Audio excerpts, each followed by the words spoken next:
Hello everybody, welcome back for another video. Hope you're all doing well and that you're all having an incredible day. To start things off, Facebook's potential upcoming cryptocurrency global project known as Libra has received positive news from Shopify. The Canadian multinational e-commerce giant announced today that it would join the Libra Association to create a safe and accessible payment network. Almost immediately after it announced in mid-2019, Libra became a target of regulators across the world. While they were clamping down, Facebook's cryptocurrency project quickly lost steam. Even though it's supposed to be released later this year, the company behind Libra has been rather quiet on the subject. With of course, every other country hates them. You're not going to continue advertising yourself in mass so that everyone else can continue jumping down your back. However, Libra might actually be catching a break. Announced earlier today, the Ontario-based e-commerce giant known as Shopify will join the Libra Association. The Canadian company is looking for a way to make commerce better in parts of the world where money and banking could be a bit better. As a member of the Libra Association, we will work collectively to build a payment network that makes money easier to access and supports merchants and consumers everywhere. Besides, the statement outlines the primary goal to establish a more empowering infrastructure for entrepreneurs around the world. What? Shopify, what? Why write that sentence? That's a complete lie. The people, backtracking. The entire reason why all these companies are joining Libra is because the word Facebook is there, and Facebook is very powerful. And Facebook has a lot of data, and pretty much Facebook is trying to become the world's largest bank. If you can say that you are in some way associated with the largest bank on the planet, and you're running a node or validator, or you're getting money from the potentially millions, if not tens of millions of transactions that are going to be happening per day, This is why you join. They don't care about making a payment network that's easier and accessible. Shopify's interest comes in a tough period for Libra. I disagree. The latter started with 23 initial partners, but some of the biggest names quit the project rapidly. As Crypto Potato reported last year, the severe backlash from politicians and world watchdogs pushed companies like Uber, MasterCard, Visa, and Spotify to back off. Backtracking a little bit more, I don't think there's ever really been a tough period for Libra. If you've been, first of all, I'm not an advocate of Libra. I'm just telling you like it actually is, because I can see where all the money is going. Remember when all the politicians, we've talked about this before, when all the politicians were like, I hate you, Libra, you're ugly and I don't want you in my house. And then like a week and a half later, they were like, well, you're not that bad. I mean, you know, if you put on some makeup, you might be a little bit better. And all the politicians, for some reason, who hated Libra before, either went completely quiet or they came forward. Like, what was it? The head of the Bank of England, he was like, well, as long as they follow the rules. And it's like, yeah, I think some money slid across some table and now everyone's kind of all happy with it. The entire point being, without having 38,000 bajillion tabs up at the top, this is your edition of news. I mean, there's more of it, of course. News that's everywhere news. This made complete world headlines that Shopify had decided to join Libra. It's not really surprising, and I'll tell you now, there are probably at least 150 other companies around the world who are desperately trying to join Libra. It just probably so happens that Shopify is large enough that Facebook is like, okay, we can actually do business. Sign this paper, because remember, never ever forget, in order to be a Libra Association member and actually run one node to validate transactions and also to get money from those validating transactions, you have to pay Facebook $10 million US. That's not 10,000, that's not 100,000. $10 million to Libra to be able to take part in their association. So here's the actual thingamajig right here from Shopify. It says Shopify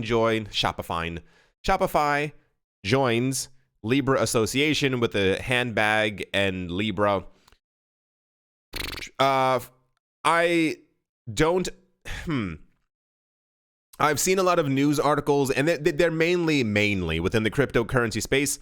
I think a lot of people think that because they don't like something or they may not agree with it, that something simply isn't going to happen. That is going to disappear or not be, I don't know what people think in their minds. Libra is going to launch. I can assure you that. Just because they've been rather quiet, it's simply because if anyone does hate them, they're trying to figure out ways of not angering the beast until they simply launch. What I assume the entire goal is right now, probably about a week or two before they end up launching, this is when they'll start talking about all this other stuff again. They'll actually end up launching, and then that's when the regulators who were once before angry with them will go, yeah, we don't like them, down with Facebook, but they'll have already been in Facebook's back pocket. The entire point is Libra's going to launch. It's meant to revolutionize payments as we know it, the same exact thing with that bank we were talking about yesterday, and faster payments and all the other stuff, and centralization. Anyway, Shopify has joined Libra. And let's move on. Next up in, oh wow, that's kind of petty news. Vodafone, the UK-based cellular provider, recently showcased Bitcoin in their latest German advert, which debuted on the company's Facebook page on the 17th of February. Many perceive this to be a low blow towards Facebook after Vodafone left the Libra Association earlier this year. Here's the ad right here. I can't play it, copyright laws, all that stuff. It says, was soll dir Oma zustecken, wenn in Zukunft alle mit dem Smartphone bezahlen? It pretty much says, like, where's your grandma gonna put stuff when in the future everyone can pay with their smartphone? And then there's like a woman's hand, because it has pearls, of course, it has to be a woman then, dropping a Bitcoin into someone else's hand, and then this hand disappears, and then that hand disappears, and then it kind of goes on a little creepy loop. Vodafone is capturing attention from Bitcoiners with a new Bitcoin ad on its Facebook page. Vodafone was one of the companies who was, there we go, see, it's right there, who were willing to pay $10 million to run a node. Can you imagine giving Facebook $10 million to run a node?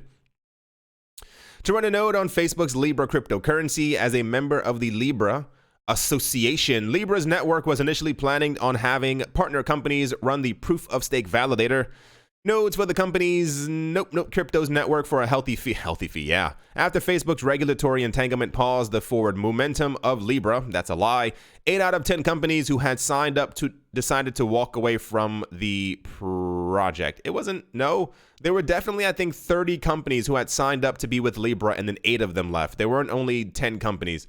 Vodafone was one of the companies who walked away, and they did so in January of this year. Some said the debut of the Bitcoin-centric Vodafone ad in the company's Facebook profile as a veiled insult aimed at Facebook. Sure. This was kind of everywhere. I think a lot of people didn't really cover this as much as I thought they would. The fact, anytime a major company anywhere breathes the name Bitcoin, people tend to go and say, not even just Bitcoiners, it's more like people within the cryptocurrency space. They don't know if it's a nod, a hat tip in the direction of, we're going to accept Bitcoin, we like Bitcoin, Bitcoin is the future. One does have to assume in some sort of way, if Vodafone took the time to pay someone to make an ad about Bitcoin being the future, or everyone can pay with their smartphone, maybe Vodafone is planning a Bitcoin payment integration at some point. I was reading another article. They were talking about that apparently when Vodafone stepped away, they announced that they were doing so from Libra because of regulatory concerns, and also because I think they were trying to focus on their M-Pesa payment network in different parts of Africa. It all has to do with money in the end. I say, give it 3 months. If Vodafone comes forward saying, hey, yeah, we're now accepting Bitcoin, none of you should be shocked. But yeah, that is the Vodafone Libra news for today, for those of you who were clamoring for some of that. Anyway, let's move on. In probably the most shocking news that you will hear in a very, very long time, Bitcoin has been experiencing heightened volatility over the past few weeks, and it's likely due to the re-emergence of whales, according to one source. Shocking. Bitcoin whales are individuals who house millions of dollars worth of cryptocurrencies in their digital wallets, often They possess so much in a single account that the slightest maneuver of money could potentially cause the entire market to suffer a shift of some kind. Usually, the cryptocurrency industry experiences heavy dips or meteoric rises. It all depends greatly on what gets moved and where. Logically, Bitcoin, for the most part, has been relatively volatile since early January. The currency initially started out below the $7,000 mark, but ultimately spiked thanks to rising geopolitical tensions between the U.S. I think it's a bit more than that. CME Group's introduction of Bitcoin futures options and rising fears of the coronavirus in China. However, Bitcoin's primary moments of volatility for 2020 have been mostly noticeable during the past week. The currency rose between the $10,000 mark, eventually hitting the $10,400 figure. It has since fallen by more than $900 with a few heavy spikes and drops interspersed movement in the middle. It was trading at 10,100 roughly 2 days ago. Some analysts are blaming whales yet again. Wow, I wouldn't have thought that. And say they've increased their activity over the last 7 days to ultimately cause Bitcoin to move about like a vast ship during stormy weather. Right now, we've witnessed a repeat of what allegedly occurred during the four final months of last year between September and December. The number of active whales in the crypto space rose from approximately 2,000 to... Wow, that's very approximate. Rose from 2,000 to 2,030. I myself am shocked. I had no idea that people with money could move markets. I want to say disgusted that there are people out there who have enough money that they can move Bitcoin up and down. How dare they? I think it's wrong, and I don't agree with it. Of course, if you didn't understand the sarcasm in my voice, it's because what did I say for the last 3 weeks?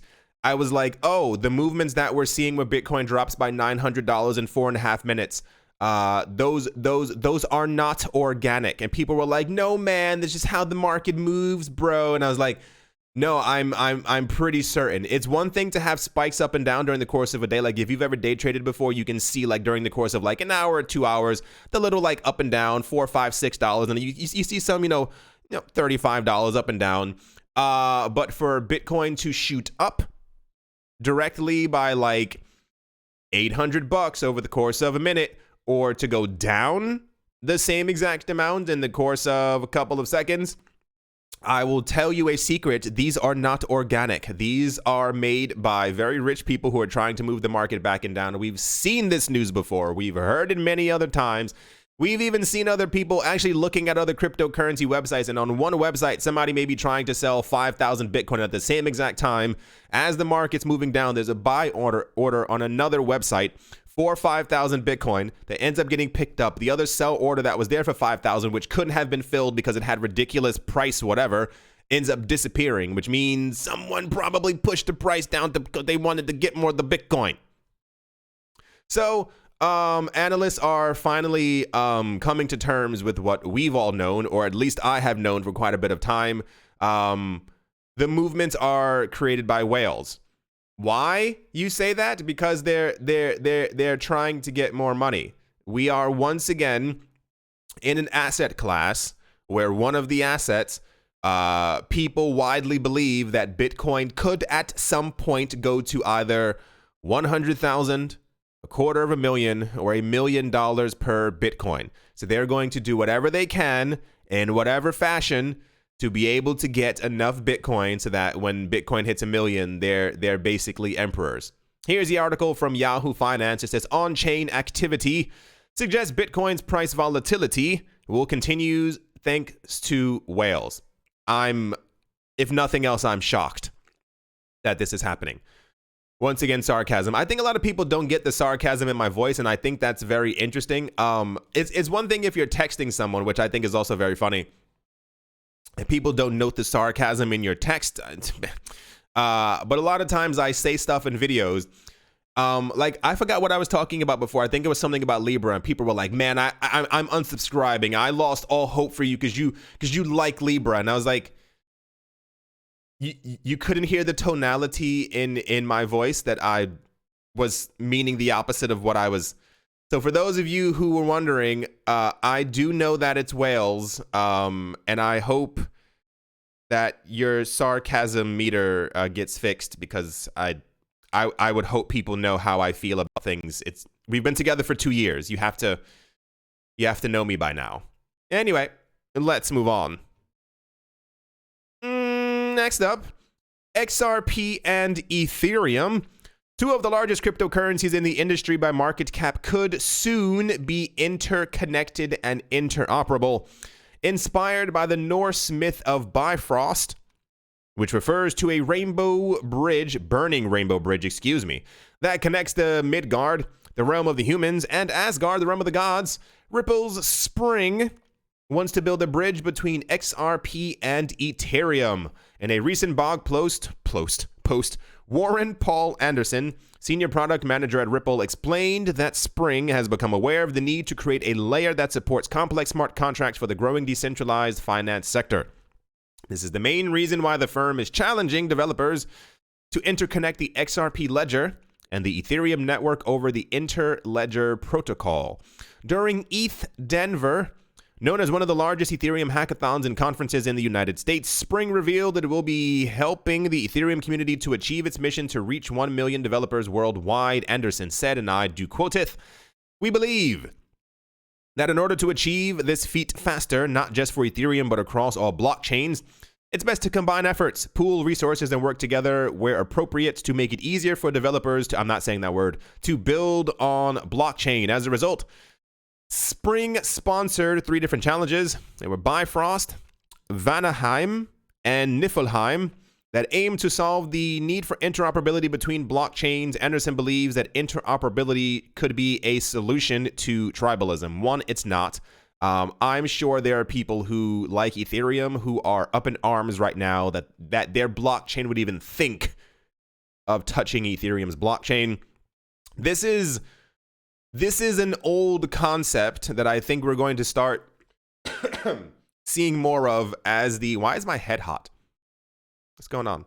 That's going to start emerging more over the next couple of years. This was a discussion that a lot of people were having, once again, years ago, where the idea was not only for atomic swaps between coins, but also like the interoperability between all of these different blockchains, and how simply you'd be able to use whichever one you wanted it.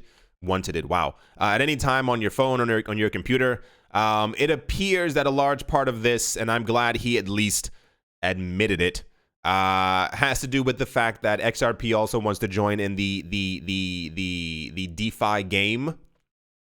Maybe they're having a bit of trouble doing it. Maybe their blockchain isn't optimized for it. So I assume within the next couple of months, we will hear news about the interoperability between XRP and Ethereum. I think that's all I really have to say about this topic. Nothing really insane. Once again, this is to be expected. Yeah, anything more I have to say is lost in the ether. No pun intended. Let's move on. Next up, where are the words? There they are. Changpeng Zhao, the CEO of Binance, says reports of performance and accessibility issues on the platform are due to an overloaded system. In the past few days, Binance users have increasingly complained about technical glitches, such as interface errors and delayed updates. In a statement released on Monday along with a series of tweets, Zhao says far more people are using the platform now as opposed to the last time Bitcoin hit 10,000, and it is straining the system. He said it's not the first time at Binance face challenges, and it won't be the last time we solve them. We are humbled to have the heaviest traffic in We are humbled to have the heaviest traffic in crypto and your support.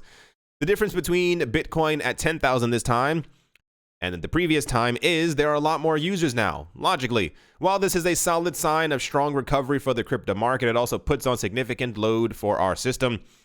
Zhao says he's optimistic his team will solve the issues, but it won't happen overnight. Experiencing a mixed bag of bashing and support in the comments, won't be able to address them all. Busy working on fixes. It's a fixable problem with a combination of short, mid, and long-term solutions. Not everything can be implemented right away, but they will get things done. I guess I don't use Binance often enough to even realize that this was an issue. If you've been wondering why your Binance isn't Binancing correctly, this seems to be the issue.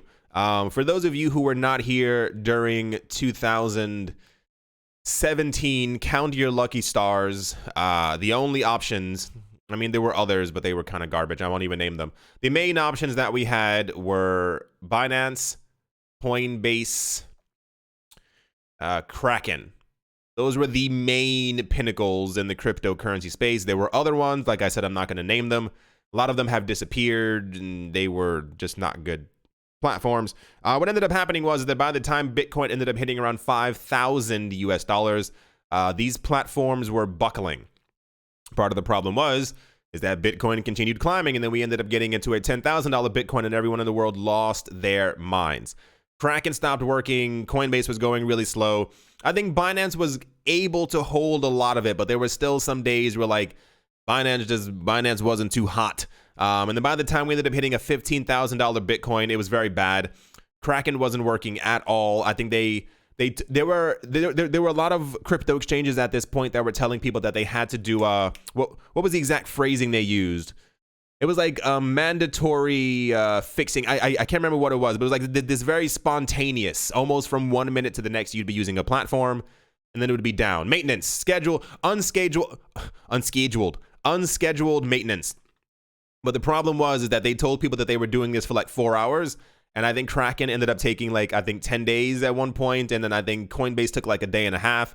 And of course, people panic. If you have an asset that goes from $4 to $800, and you're sitting there like, oh, I'm totally fine with not being able to access my money for 10 days.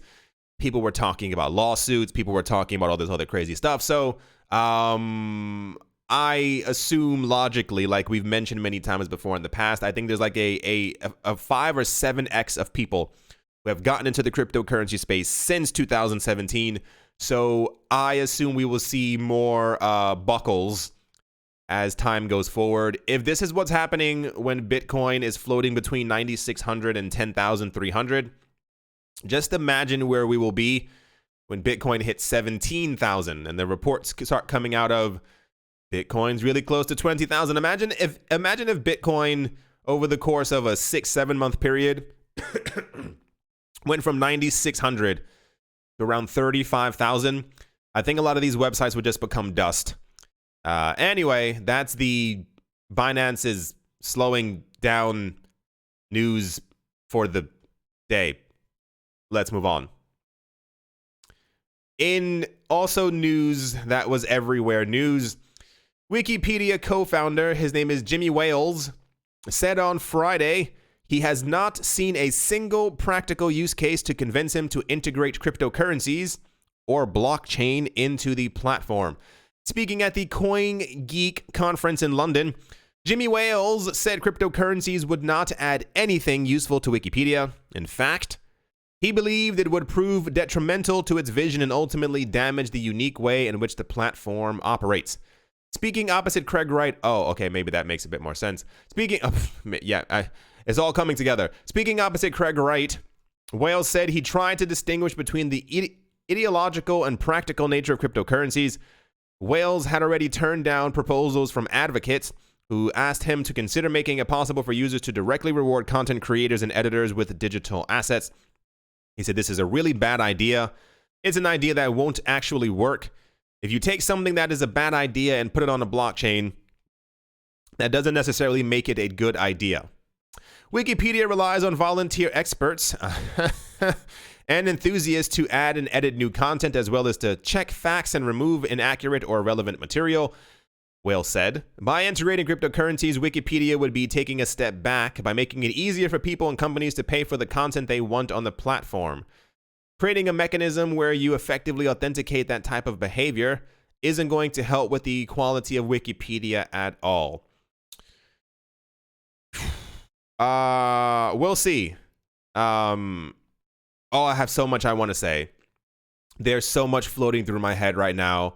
But for the sake of not rampaging, and it's not even anything really bad, it's just very honest. It's about the Wikipedia platform, how it's been performing. If you have not been on Wikipedia recently, there's a banner at the very top, pretty much asking for money. and they keep asking for money because no one's giving them money. So it's just little things. I know, and I know it's maybe wrong of me. However, I always wondered, it'll never happen. There have been so many people who have downplayed crypto, who have talked about it negatively, who didn't want it, found crypto useless, crypto's garbage, I'm never going to integrate it, I don't need it. And then about a year and a half later, we hear at some point that they're thinking of integrating crypto, or crypto's maybe not that bad. We hear the same stupid story from 2015, blockchain before Bitcoin. And then at some point we end up hearing, oh yeah, of course this person actually owns 1,000 Bitcoin. How ridiculous would it be? Like I said, this is just my brain. If the people who talked nonsense about crypto over the years, if they were like actually physically barred from ever owning or integrating crypto ever. Like imagine a situation where Jamie Dimon and talking all this crap about Bitcoin, like he was physically unable to ever buy Bitcoin or crypto, and like 10 years down the line, he's just like, I don't know. I think these things sometimes because it seems unfair that you can almost said something that you can talk so negatively about an entire industry, about how you think it's garbage or won't do anything, when your platform has been asking the public for money because funding's not looking too good. And then at some point, if things get really bad for them, they can completely turn code and go, well, now we're accepting it because we see the future of blockchain. And it's like, you don't. You're broke. You need money. Not saying that Wikipedia is broke, but you kind of get the gist of what I'm getting at. Anyway, the Wikipedia, like I said, news that's everywhere news. Wikipedia co-founder doesn't like Bitcoin. Good for him. I hope he Wikipedias himself at night and we all continue making money. It's not our fault that people don't understand what's coming, but I assume they will in the next couple of years. In news that no one was asking for, I didn't ask for this, you didn't ask for this. Several entities with pending crypto ETF proposals in the US gave their thoughts as to why no such crypto product has yet been passed or pushed through with the SEC. Over the past several years, many entities have submitted proposals for Bitcoin, BTFs, Bitcoin ETFs in the US. So far, the Securities and Exchange Commission, or the SEC, has not approved any official Bitcoin ETF product for mainstream public. As crypto gains increased trust in the public eye, entities looking for opportunities to bring digital assets into the traditional financial world as part of a more formal and regulated approach. Who wrote this? As its first major step into crypto, the Chicago Board of Options Exchange, or the CBOE, and the CME, the Chicago Mercantile Exchange, launched cash-backed Bitcoin futures trading in 2017. The entire point of the article is, I think we're about a couple days away from, the SEC potentially forwarding or pushing through a Bitcoin ETF. No one really cares about ETFs anymore. ETFs were very 2018. No one talks about them. No one really cares. I'm starting to see a pickup in articles about people discussing, will the SEC say yes to an ETF? Will we finally get one? Is 2020 the year? I saw one like, will we have to wait until 2023 to get a Bitcoin ETF? No one cares. No one is asking for an ETF.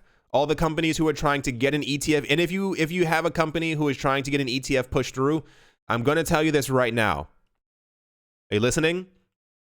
No one cares. We know that the entire, and I say this because if you weren't here in 2018, the entire thing that we were told is, 1, we needed institutional investors in the cryptocurrency space. 2, we needed proper custody solutions. 3, we needed infrastructure that was made for very rich people and not for poor people. This was a thing that came about. I promise you, this was everywhere. Everyone was trying to just pander to the richest people. And then they realized, oh, maybe we should also pay attention to the normal everyday people because they also have money. And 4 was that the cryptocurrency market needed a Bitcoin ETF in order to move forward. Bitcoin would simply not recover in price until we had a Bitcoin ETF. And then lo and behold, Bitcoin went from 3,000 to 14,000. And we realized that we had been lied to. So this news about an ETF is popping up over and over. I'm going to tell you right now, just assume until the year 2040 that we will not have a Bitcoin ETF. We don't need one. We don't really want one. We've seen the effect that other things that people can manipulate prices of have had on the price of Bitcoin. So, yeah, like I said, we have another 20 years until we get it. And I assume that's probably accurately the amount of time that the US SEC is going to need to be able to create and actually print out the paperwork to be able to push forward a Bitcoin ETF. No one cares. Like I said, and the entire point of me talking about this is because I'm tired of seeing the articles popping up once again, trying to scare people that when the SEC once again, because they're going to say no, when they say no to the ETF once again, that Bitcoin's price is going to go down. And it's like, yeah, because it happens all the time. I see this, and I've said this before, I see it as a form of price manipulation. The same exact people who are constantly talking about that they're saying no to the ETFs because they're trying to stop price manipulation. Yet they know that over the past 6 years, every single time that there's been a proposal, prices have gone up. And whenever they say no, because they don't believe that the market is ready, sure, who the heck cares at this point, that Bitcoin's price ends up going down. So I only see one mega entity actually pushing and controlling the price of Bitcoin. And right. So in that concludes who cares news, because no one cares about a Bitcoin ETF.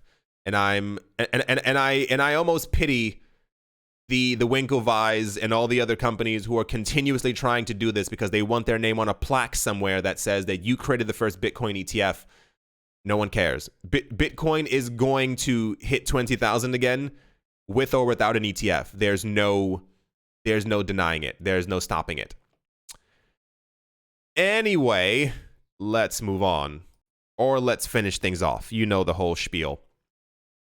As always, why does the screen keep doing that? I rolled the screen down and it rolled itself right back up.